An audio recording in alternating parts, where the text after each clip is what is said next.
Keskin Keyifler kanalına hoş geldiniz. Ben Adnan. Bugün güzel bir tıraş, keyifli bir sohbetle beraber olacağız. Ortam biraz farklı. Evimizi değiştirdik. Bizim 2 tane yan yana evimiz var. Diğer eve geçtik yaz sürecinde. Orayla ilgili farklı planlarımız var. İşte günlük kiralık olarak falan vermeyi düşünüyoruz. İşlemlerini tamamladık. İşte bir süre buradayız. Burada bir banyo var. Bir de alt katta bir banyo var. İkisini de deneyeceğim ilerleyen süreçlerde.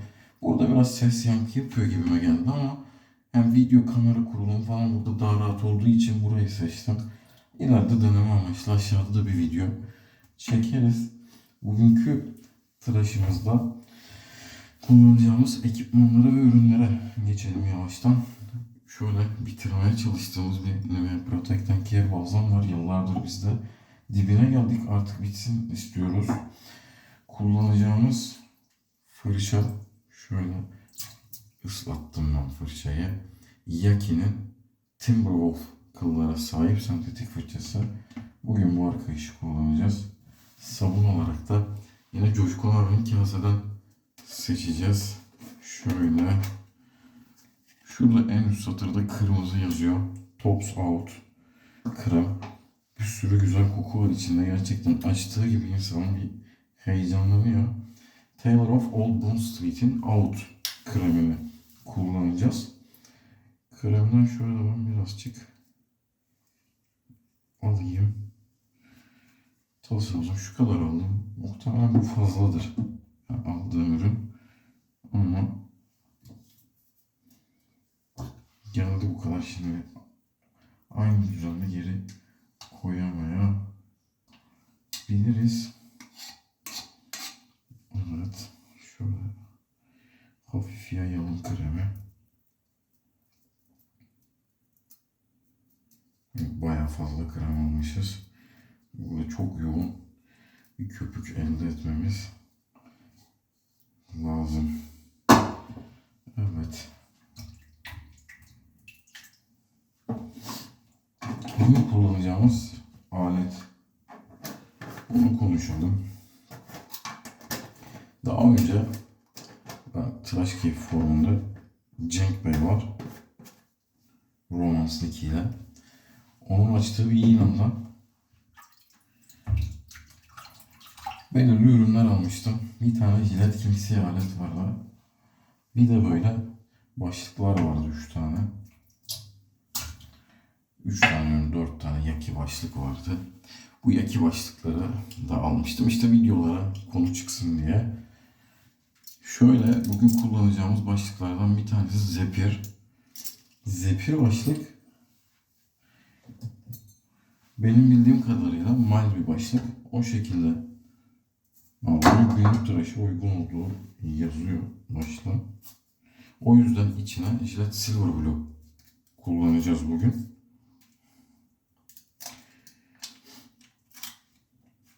Ve o 4 tane başlık için bende işte 2 tane falan o çelik sap vardı. Denedim, bazılarına düzgün oluyor, bazılarına olmuyor. Dedim ki gideyim bir tane yaki sap alayım. Yaki saplar uyumludur bütün başlıklara diye düşündüm. Baktım güzel oturuyor. Bütün aslında şu başlıkların vidaları M5 diye geçiyor ama tabii ben Razorok saplı kullanmıştım. Tam ikisine oturmuştu, ikisine oturmamıştı diye hatırlıyorum. Dedim ki tedbiri elden bırakmayalım. Hem şu sapı seviyorum ben. Bu da çelik bir sap. Ama Yaki'nin bütün aletlerden uyumlu. Şöyle şimdi yavaştan köpüğümüzü yapalım. Bayağı bir krem kullandık gerçekten. Umarım istediğimiz kıvamı tutturabiliriz.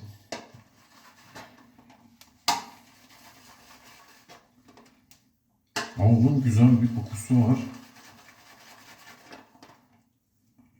Ama çok su koyduk ilk anda. Krem fazladır diye. Umarım istediğimiz kıvamı elde edebilirim. Ben Taylor of Old Bond Street'in daha önce Greyfurtlu versiyonunu kullanmıştım biliyorsunuz. O da gayet güzel. Ama bende biraz alerjik tepkimeler yarattı. Yüzde yanmalar yaratıyor. Ama ben onu böyle Zephyr gibi, işte King'si gibi, R89 gibi, 34C gibi aletlerle kullanırsam böyle bir sıkıntı çıkmıyor.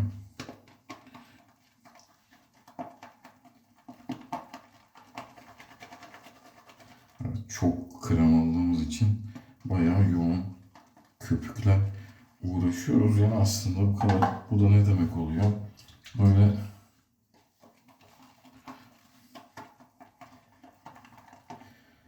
ürünleri her zaman bol bol kullanmak iyi olmayabiliyor. Her şeyin bir kıvam kararı var. Yani daha konforlu olmak istiyorsanız bazen daha az ürün kullanmak gerekli. Ama aldığımız suyla kremin de tamamını çözerek dipteki güzel bir köpüğe doğru gidiyoruz. Coşkun abinin gönderdiği kremler de ileride bizim satın yapacağımız satın almalarda bize böyle rehberlik edecek. Ben zamanında işte firmaların test ürünleri oluyordu. Onları kullanarak satın alımlarımı yapıyordum. Mesela biliyoruz Razorus daha önce beyaz küçük balzamlar gönderiyordu Prorazon'un. O kokuyu çok sevdiğim için ben aldım onlardan da daha geçme fırsatı bulamadım ama mesela kremi de aynı koku birebir. Kremini de almıştım. Müre Türkiye'de benzer yöntemler uyguluyordu.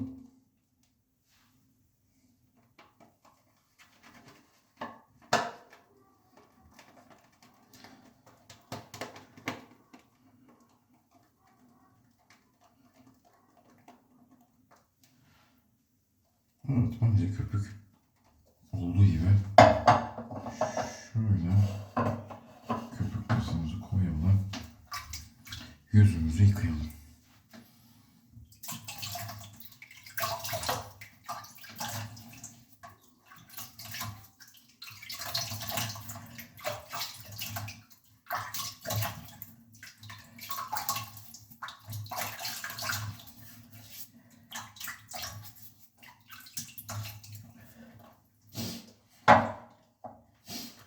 Evet.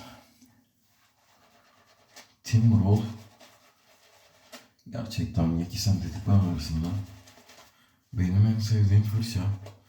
Fırça Türkiye'de satılmıyor, gelmedi yani. Gelse yedekleyeceğim. O kıvamda biliyorsunuz. Gümrük yasasından önce rahat elde edebiliyorduk bu fırçaları.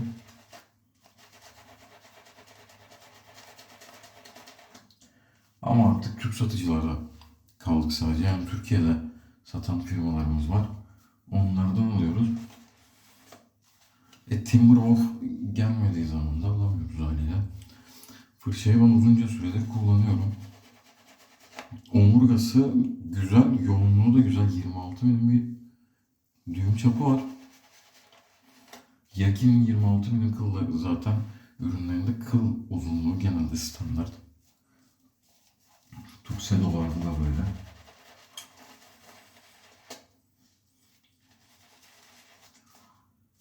Evet, köpüğün yüzdeki kayganlık hissiyatını daha jileti değdirmeden alabiliyoruz diyebilirim. Yüzde çok güzel bir köpük var. Tale of Old Bond Street ürünleri genelde böyle. Oud'un kokusunu da sevdim ben. Kokuyu da araştıracağım. Bu kremi bir kez daha kullanırız. Belki eğer bir video edit programa tekrar adapte olabilmişsem şuraya bir yere kokusuyla ilgili bilgileri koymayı planlıyorum.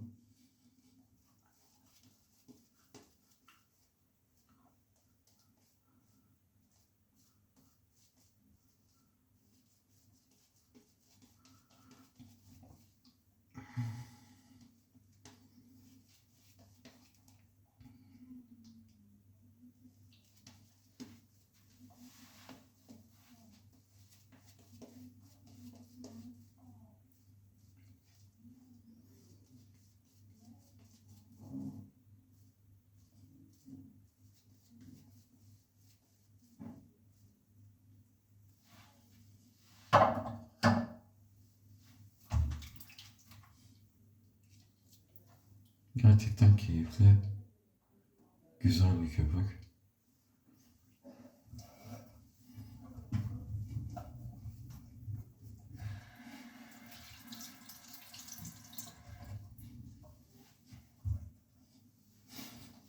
Evet, tıraşımıza başlayalım.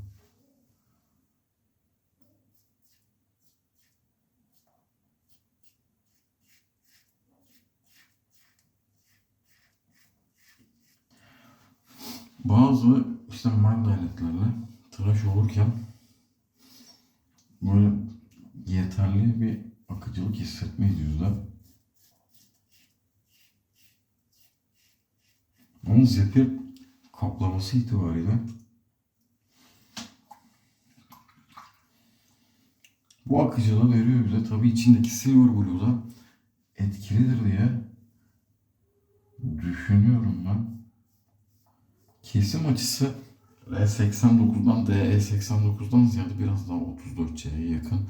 Şöyle normalde 30 derece işte DE89'da şu şekilde buluyorsak 34C'de biraz daha böyle sapı yüze dik açıya doğru kaldırmamız gerekiyor.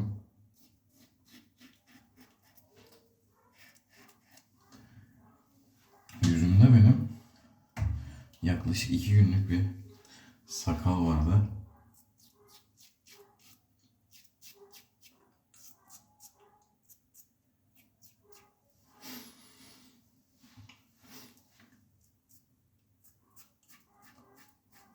O yüzden de böyle mild bir alete gitmek istedim. Elimde kullanacağım farklı başlıklar da var. İşte ne var? Yaki Mellon var.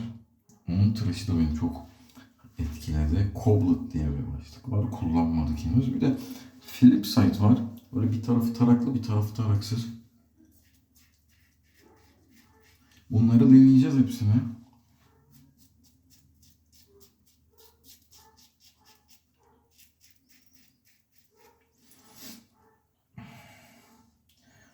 Bayeli 179 var. Onu deneyeceğiz. Ondan sonra Game Changer 0.68 var. Yine mild bir alet. Bu alet gibi değil o. Ben bunu ilk defa kullanıyorum. O aleti bayağı bir kullandım. Çelik ve mild ilk aletim benim diyebiliriz.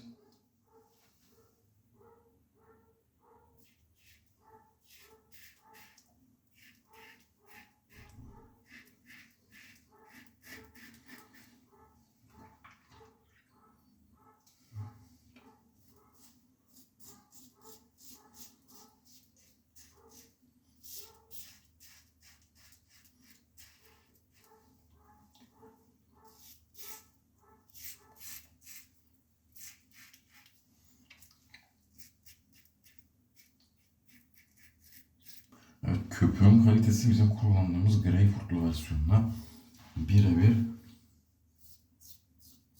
aynı. Bu da Taylor of Old Bond Street'in işte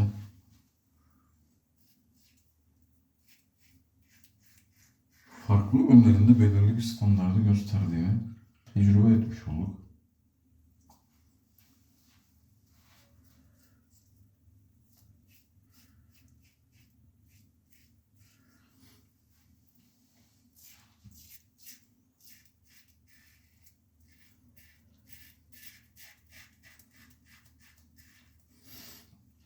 Şimdi mild aletlerde şöyle bir durum oluşabiliyor. Ne diyoruz biz? Tıraş için en uygun kesim açısı 30 derecedir diye bir durum söz konusu. Ama işte bildiğimiz, sevdiğimiz aletlerde bizim şöyle bir durum var. İşte o aletin tek kesim açısı 30 derece değilse belki 20 ile 35 arası bir açı aralığı sunuyor.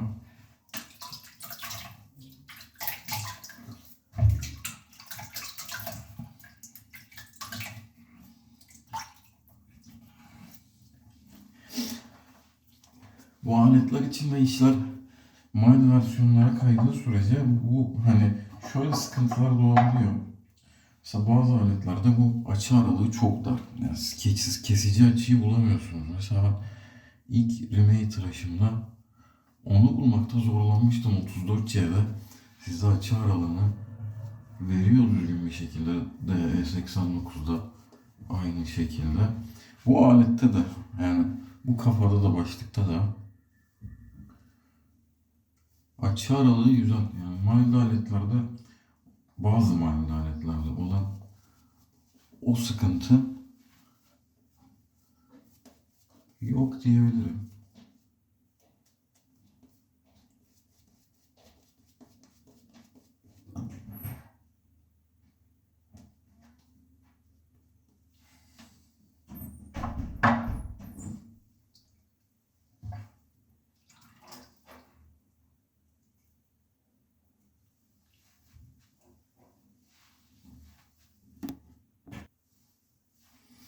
Evet, ikinci perdeye geçiyoruz.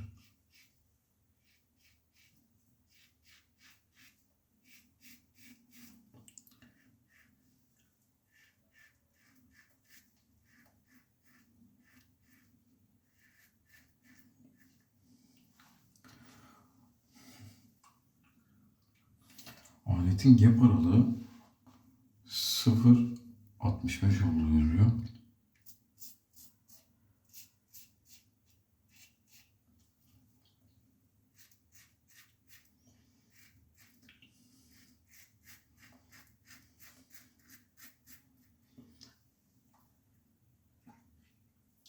Ama şöyle başlığı gösterecek olursam koruyucu var.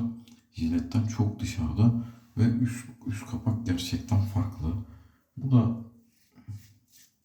aletin negatif exposure yapıyor olabilir. Bunu araştırırım. Bir sonraki kullanımımızda tekrar bu konuya değiniriz.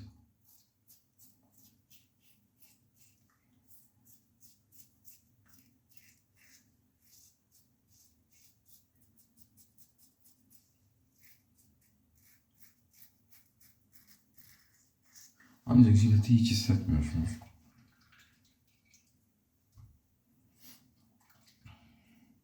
Yani bildiğimiz üst kapak alt tabla anatomisi bu başlıkta farklı bir tasarım var. Şöyle görecek olursanız. Biraz böyle Wilkinson sıvırlı aletine benziyor plastiğe.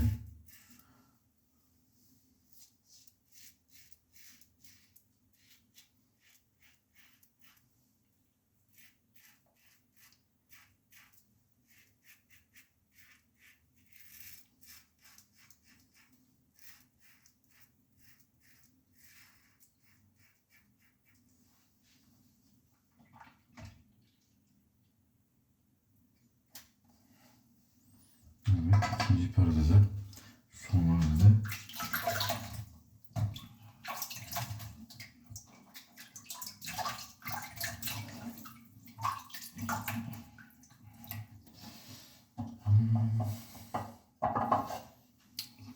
Şöyle biraz fazla almışız, her yer köpük.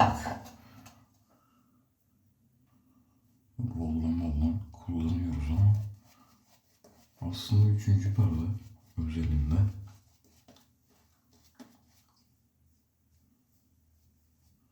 çok da fazla köpüğe gerek yok.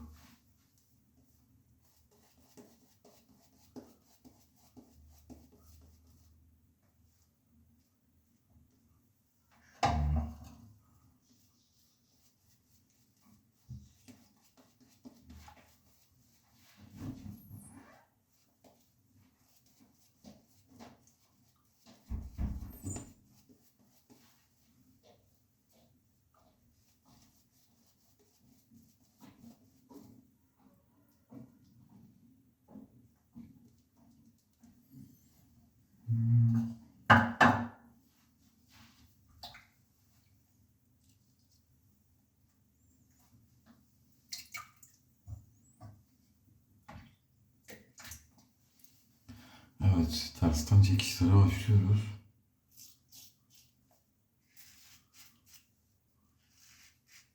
Evet, dediğim gibi ya, alet jileti hissettirmiyor. Tersten çekişlerde bile çok rahat. Yalnız şöyle bir durum var. Yani Alet etkin arkadaşlar. Yani mesela gerçekten ben yüzden köpüğü sıyırmayan mild aletlerde kullandım. Ama bu başlıkta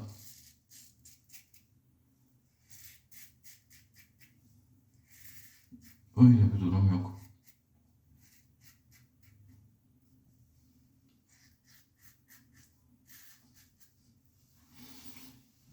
Kullanılabilir. Sadece başlık olarak değil, işte atıyorum Zephyr belki de kendine özel bir sapla da satılıyor ama bakmadım ben yani. Benim elime gelen versiyon bu. Cenk Bey de çok güzel kullanmış. Temiz bir sap. Kendisine buradan teşekkür ederim. Bana işte 4 başlık bir tane alet gönderirken yanında da böyle bir iki jilet ve bir tane fluid balzam göndermiş. Onu da videolarımızda kullanırız.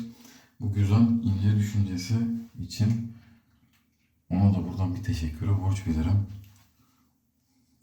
Onun sayesinde bugün keyifli bir tıraşta oluyoruz.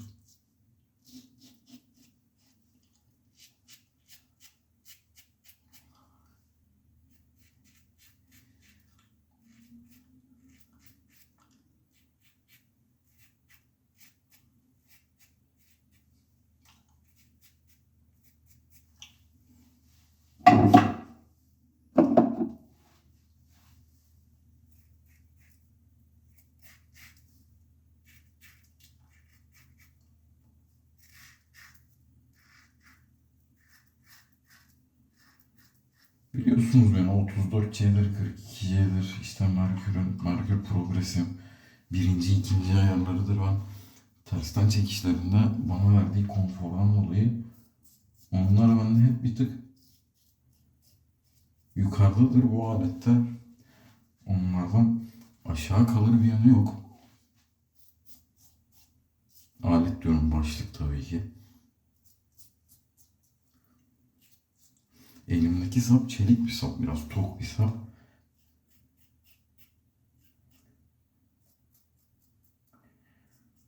Gayet uyum sağladılar diyebilirim açıkçası.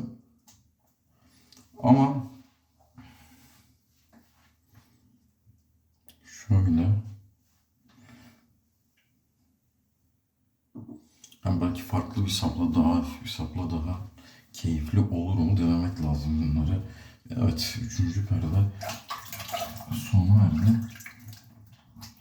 Yüzümüzü soğuk suyla yıkayalım.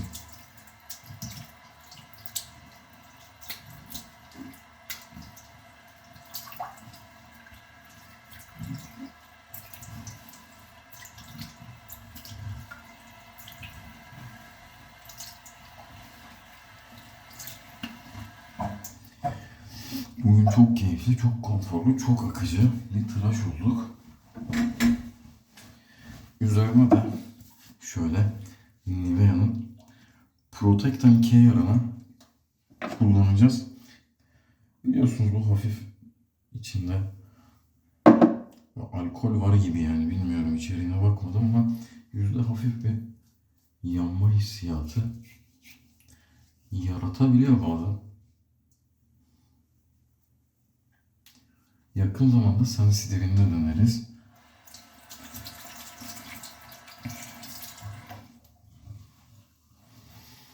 Evet, şöyle yüzümü hafif üstten balzamı aldım.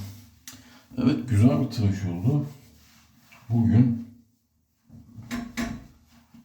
Tops Out kullandık. Evet, biraz ıslattık kabı. Üstteki yazılar hafif silindi. Şu iyi yana kurulayalım. Bir dahaki sefere bunu daha dikkatli muhafaza edeceğiz. Tops Out gerçekten güzel bir krem. Yüzdeki hissiyatı güzel. Ben de Greenfoot'lu versiyonu kadar bir yanma yapmadı ama tabii ki aynı aletle kullandık. O yüzden olabilir. Bilmiyorum. Fırçamız Yaki Timberwolf, biliyorsunuz. Bulursam Türkiye'ye gelir ise yedeklerim. Seviyorum kendisini. Yaki Zephyr başlık ve Yaki sap. Bugün çok Yaki kullandık. Yani başlık kullandık, sap kullandık ve fırça kullandık. Güzel bir tıraş oldu. Zephyr bu arada şu an Türkiye'de yok diyebiliyorum ben. Böyle bir durum söz konusu. Ama tabii bakmak lazım. Ben göremedim. Türkiye'de satılıp satılmadı. Timberwolf da Türkiye'de mevcut değil. Bugün böyle güzel, keyifli bir tıraş oldu diyebilirim. Farklı bir banyoda, farklı bir açıyla çekim yaptık. Umarım izlerken keyif almışsınızdır. Video ile ilgili geri bildirimlere ihtiyacım var. Çünkü farklı bir banyoda çekmeye devam ediyoruz artık. Bana işte şu olmuş, şu olmamış derseniz daha farklı işte değişiklikler yapmaya çalışırız imkanlarımız dahilinde. Bugünkü tıraşımız bu kadardı. Bir sonraki tıraşta tekrar görüşmek üzere. Kendinize iyi bakın. Hoşça kalın.